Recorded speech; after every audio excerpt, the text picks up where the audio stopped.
same power exists, but the officer will have to follow it according to Section 2. So the power of under the common law, which led to 95-1, which is a warrantless arrest, 495-1,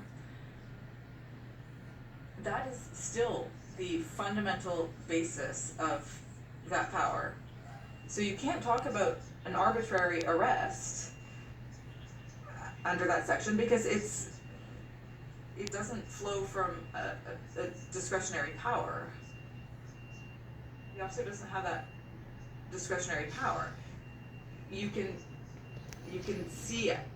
decide after the fact if it was lawful, but what you can't do, except in a civil procedure, is to control the exercise of that power.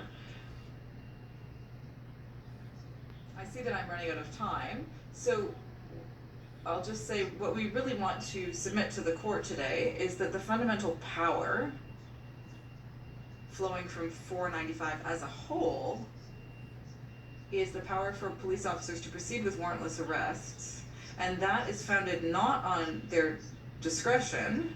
They have the discretion not to make an arrest, but the power they have to arrest is based on reasonable grounds to believe, and that is very, very clear. That was the case for the trial judge. In the exchange that the trial judge had with the accused, that's what was said. So 3 creates the lawfulness, notwithstanding 2.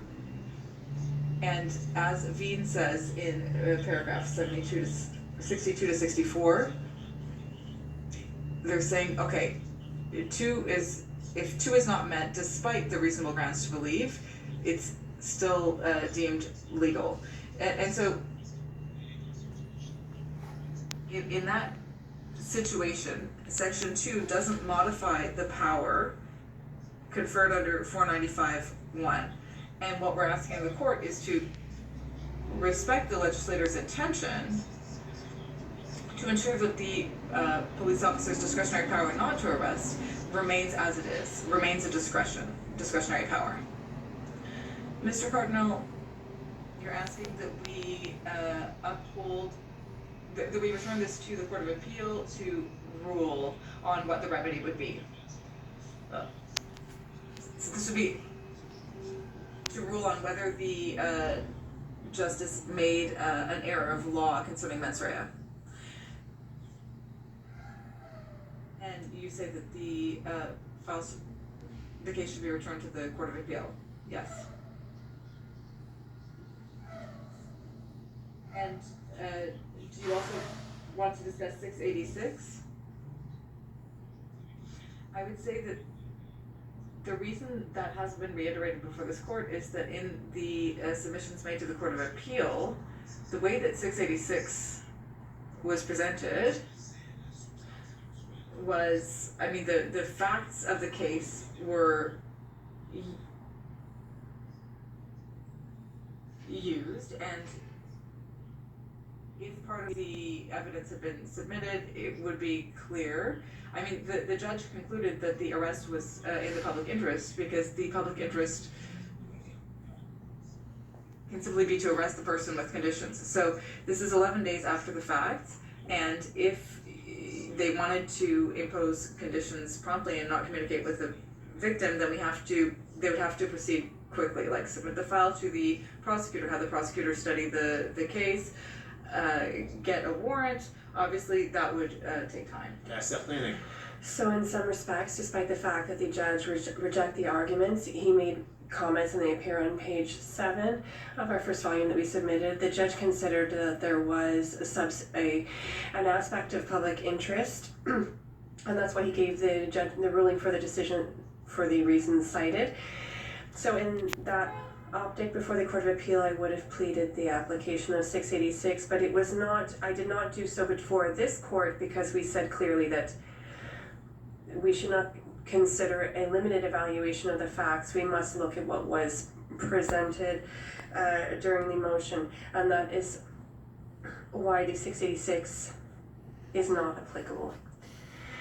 Thank you. The court will take its morning break of 15 minutes. That you've covered a good number of points that I intended to focus on myself, so perhaps I'll go through things a bit more quickly, insist on some matters, and obviously if you have any questions, I will do my best to respond to them. The Bail Reform Act, well, the appeal deals with a provision of that bill, and I'd like to remind you of a phrase that you likely know by heart, which is found at tab 5 of our condensed book.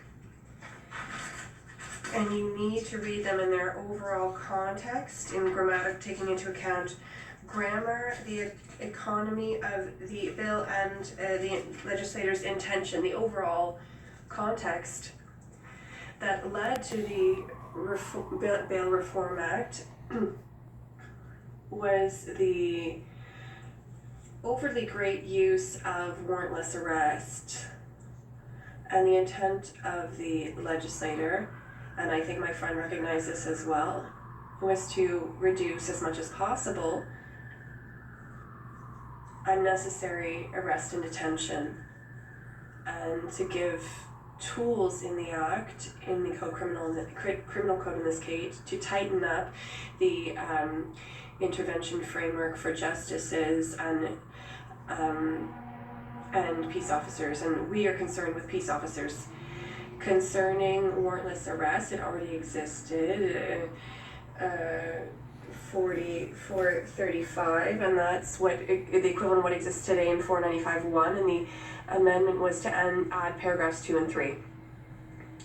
Paragraph 1 has a single criteria. It does not require to arrest. It allows to arrest if there are reasonable grounds to believe that an indictable act was committed, or that the accused is about to commit one. In the condensed book, at tab 4, I'd like to cite 2 passages of parliamentary debates. In French, even if they must have been given in English. On page 1110, at the top, Mr. Turner, who was Minister of the Justice at the time, said, "At this time, an officer can exercise their discretion neutrally, and the problem is that the officer today arrests most people." And if you go to the 4th paragraph underneath, once again, it's Mr. Turner's response. He says, "I suppose that criminal law in our country and all of its provisions must be applied honestly by all police forces and magistrates in our country. What this bill does is it amends the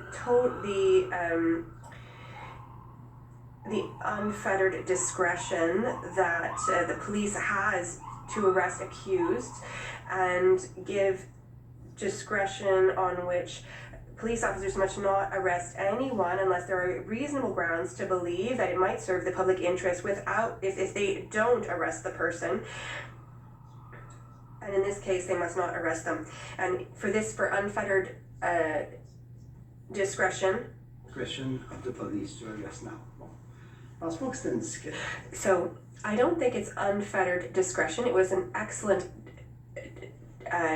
translation. There was one criterion, which is a reasonable grounds to believe that a indictable offense had been committed.